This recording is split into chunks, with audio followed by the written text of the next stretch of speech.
I'm Joe Smith. Get ready for 10 minutes of top stories. This is 10 at 10. And good morning, I'm Joe Smith. We're following some breaking news on the Oregon coast. We have live team coverage. Here's some tape from earlier this morning at about 9:15, and there's the second slide. Breaking news, the jury has reached a decision. We are now just moments away from learning the fate of Bruce and Joshua Turnage. Will it be the death sentence? Let's get right to News Channel 8's Randy Neves on the phone from the Marion County Courthouse. Randy, what's the latest? Good afternoon. I'm Joe Smith live in the KGW newsroom. We're tracking the latest in the search for 7-year-old Kyron Horman.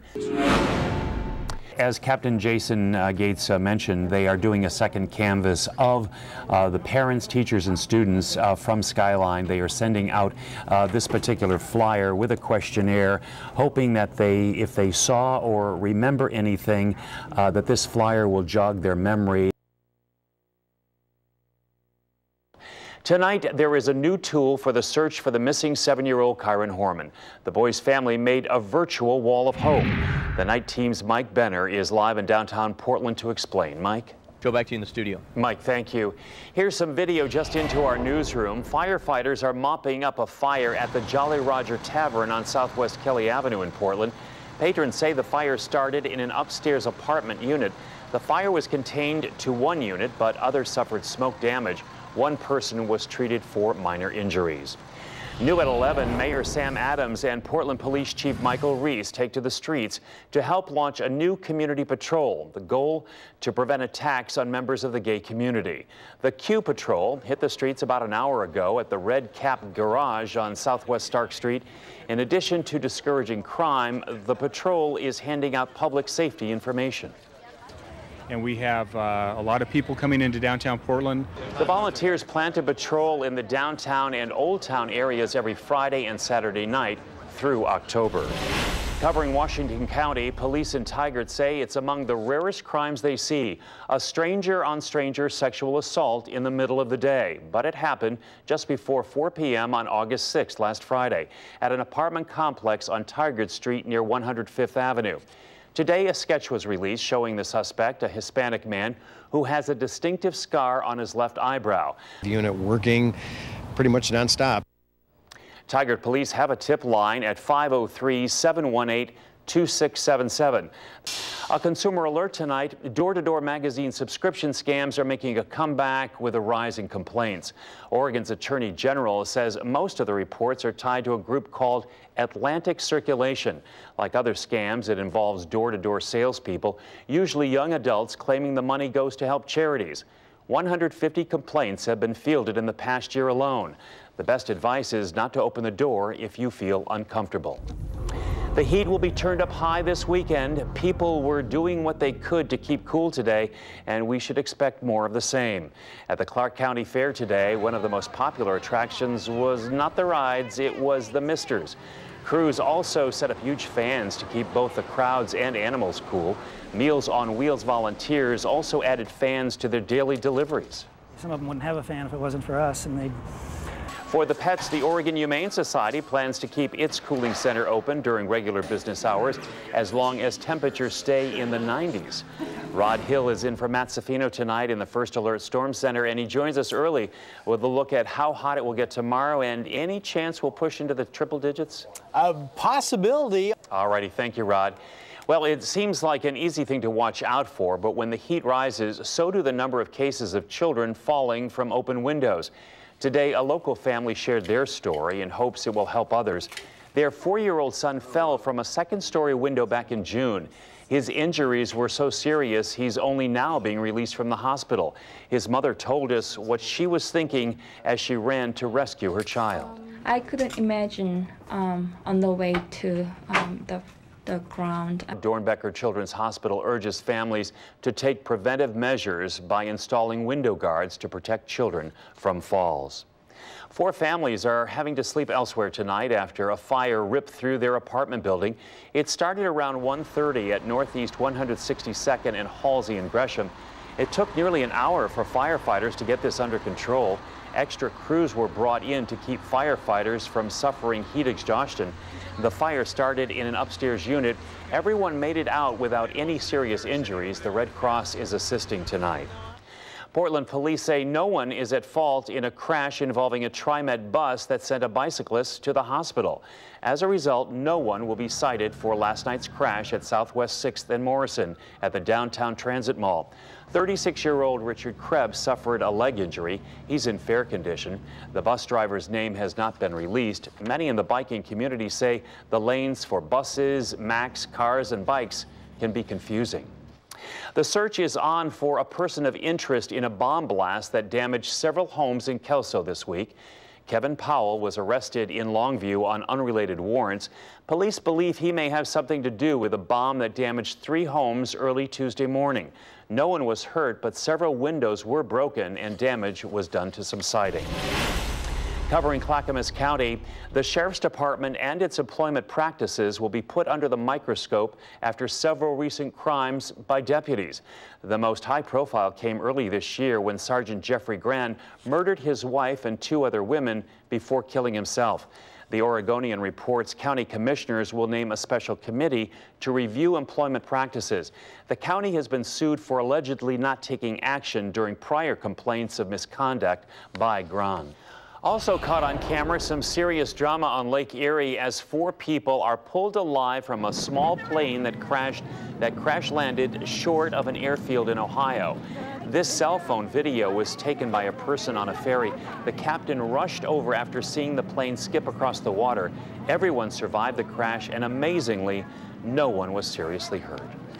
Rod is here now with a look at our forecast, and this is something we've been waiting for what, 6 months? Well, some people love it, some people don't. Tomorrow will be, no matter how you stack it, we've been waiting for this to come, though you are correct, Hot sir. weather.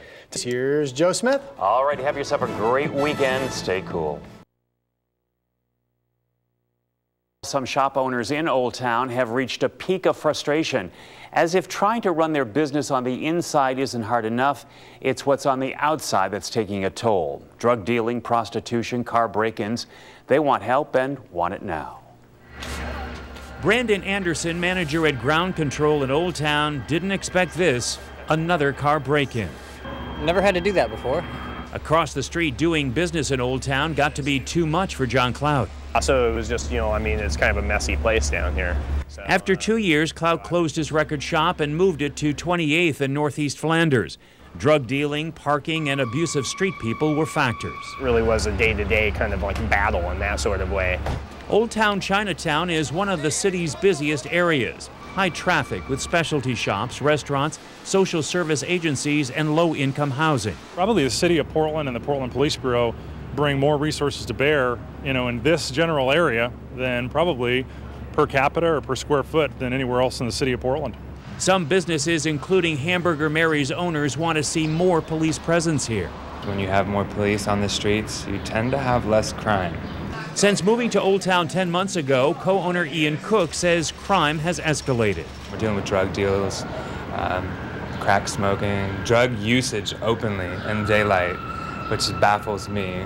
Police say they're working with shop owners on a plan. It'll help them be able to conduct their business and help us be able to respond effectively to the problems that they have. Meanwhile, more investment is being made in the area by the Portland Development Commission. There's been between 20 and 30 million that's been invested over the last 5 years. And more to come when the Old Grove Hotel on Burnside gets a rehab, something shop owners here welcome to bring and keep more businesses in business. No, closing is definitely not an option. From the debt ceiling crisis to the free fall of the Dow yesterday, there isn't much confidence as to where the economy is moving. It's created a feeling of more uncertainty for certain. Is there a light at the end of the tunnel? We've had to make significant changes in our spending and our lifestyle. That's in the back of my mind, but I don't panic. Lunch conversation at the Cadillac Cafe in Northeast Portland. Oh my God, he knows Joni. 3 great friends, Carol, Denise, and Kathy. Like most, absolutely, they're concerned about where the economy is headed. More wise with my money, don't take fancy trips or anything like that. My husband lost his job after 26 years with the same organization. I lost my job after 10 years, so we were both unemployed for a short period of time. You just start to think that we're starting to come back, and then it happens all over again. The fallout from the Great Recession isn't over. Many wondering, are we taking one step forward, two steps back? Really, at the end of the day, is a mindset. Tim Phillips, CEO of investment firm Phillips & Company, says what makes our economy tick is consumption. If businesses feel like consumers will buy their goods and service, they'll go ahead and hire. But if consumers don't feel good about spending their money, they contract and businesses contract. Phillips says Europe's debt problems and our own aren't helping build confidence. All of this plays into slowing even more the already sluggish housing market. Just in Irvington this week, there's about 5 houses that are going to the county courthouse steps for foreclosure. And broker Nick Krautner says fear about the economy is paralyzing for sellers and buyers. And I think when people are uncertain because they're not sure what's going to happen next and they decide not to make any moves, that certainly hurts the industry. It does. For Denise, Kathy, and Carol, 2 words describe the future. Cautiously optimistic. And all the experts agree it's jobs that are the solution to bringing back confidence in the economy. Okay, let's go back a few years when quenching your thirst meant an ice-cold orange crush, a grape knee-high, or a Bubble Up.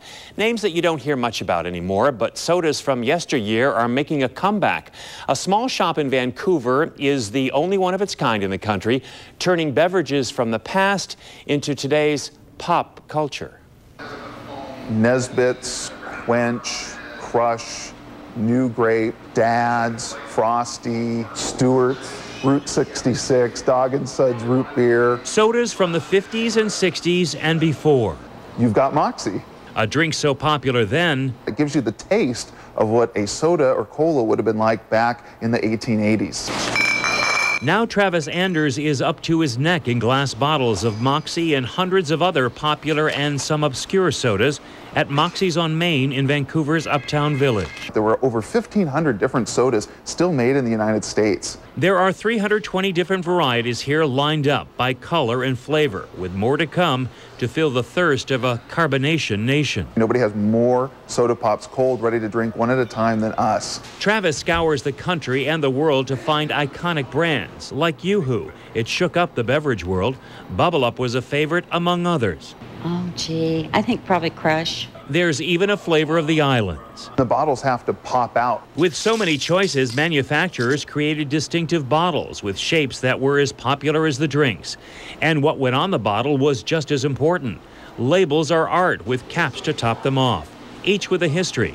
Take the Pop Shop, an area favorite in the 60s. We're the very first people to sell it in the United States in over 20 years. And no matter your age, seems the taste from the past somehow has more flavor. Of course they do. Real sugar. Lots of it. It's bad for you. Of course it tastes good. And that's just what's in the bottles of Coke and Pepsi flown in from Mexico. No bottler in the United States will make Coke or Pepsi in a 12-ounce glass bottle. The thirst for sodas are an international treat. And we have a product called Kodomo no Nominomo, which is an apple soda that is designed when you pour it to look and kind of feel like a beer. Flavor and nostalgia. Reason soda is once again a pop sensation. Moxie's on Main has been open just for 4 months, and already folks from Portland and the coast are heading to Vancouver for a taste of the past. And to find out more about the history of beverages, there is a soda museum, that's right, in Springfield, Tennessee. We've got a link to their website at kgw.com.